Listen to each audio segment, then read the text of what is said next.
Cuman memang Pak Prabowo milih-milih. Ya. Apa yang Anda melihat? Kan Anda mengklasifikasi itu. Ya. Apa yang menarik dari situ menurut Anda? Ya pertama-tama akan ada penjelasannya, tapi pertama saya sebut dulu milih-milihnya.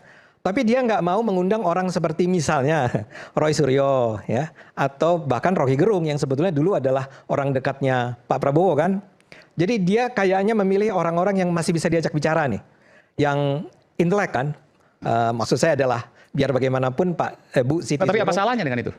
Nggak ada masalah. Justru kita kan ingin melihat ya. Anda tanya ya, kenapa Pak Prabowo all of a sudden mengundang ada kelompok yang disebut oposisi, walaupun kemudian dikatakan bahwa enggak itu bukan oposisi, kata Mensesnek ya. Itu adalah kelompok kritis ya. Kalau saya lebih gampang lagi, itu kelompok kritis terhadap Pak Jokowi ya. Nah cuman kan pertanyaannya Mas Aiman, Bro Aiman adalah kenapa? Bentar, saya nggak ada, nanti saya berikan kesempatan. Saya mau belikan kesempatan dulu. Betul Pak Susno kan ada di sana. Anda kritis terhadap Pak Jokowi saja? Saya tidak kritis Pak Jokowi ya. Kalau pribadi saya ya, saya tidak mewakili Pak Abraham, tidak mewakili Pak Said Didu, saya diri saya. Ya. Yang saya gunakan patokan saya adalah standar yang berlaku, yaitu standar hukum ya.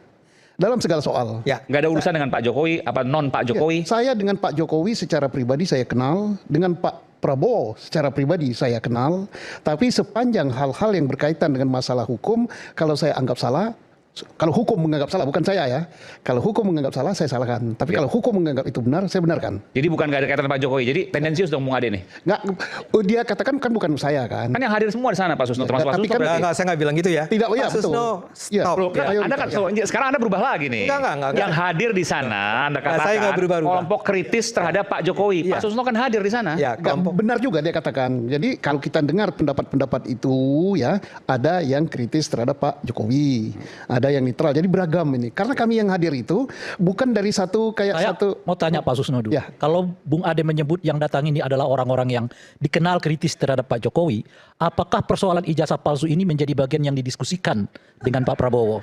Kita tidak pernah, dari kami yang hadir tidak Untuk mencoba melihatnya. tidak satu pun menyampaikan terkait dengan ijazah Pak Jokowi. Tetapi, ada tapinya. Kemudian dalam Tapi ya, Pak. pembicaraan itu terbetik gitu, kita jangan membicarakan sesuatu masalah di Republik ini, hal-hal yang menarik menyedot energi yang kegunaannya sedikit, karena masalah kita besar di depan. Dan itu kata Pak Prabowo. Ijazah, maksudnya. Ya, Itu kata Pak Prabowo kan? Ya. Walaupun tidak secara eksplisit, tapi yang hadir di situ tahu bahwa itu membicarakan soal ijazah. Ya, karena ke sana. Nah, artinya Jadi ini pendapat seorang presiden yang sangat bijak. Kenapa? Bayangkan kalau seorang presiden mengomentari perdebatan yang sudah berlangsung sekian tahun ini, misalnya Pak Prabowo mengatakan ijazah itu begini. Kayak apa, meledak dia. Betul. Dan disitulah